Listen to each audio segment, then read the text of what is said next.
You searched how to buy shares of Xplora Technologies AS, a company making youth-focused wearable devices and connected services listed on Euronext with the ticker XPLRA.OL. This is an educational guide only and not financial advice. To purchase shares, you need a broker. We will use eToro as an example to demonstrate the steps. After signing up, you must verify your account, usually with a photo ID, and add funds before you can buy.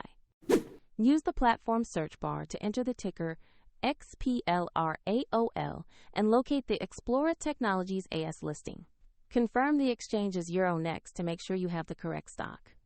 On the stock page, review the company summary and product focus, and check the price chart for recent movement.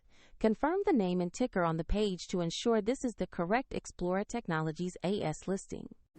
To place an order, click Buy, enter the amount you want to invest, review the order details, and confirm if the market is open. If the market is closed, the order may queue until the next session, and if you lack sufficient funds, the platform will prompt you to add money before confirming. Once executed, the position will appear in your portfolio, and you can monitor it there.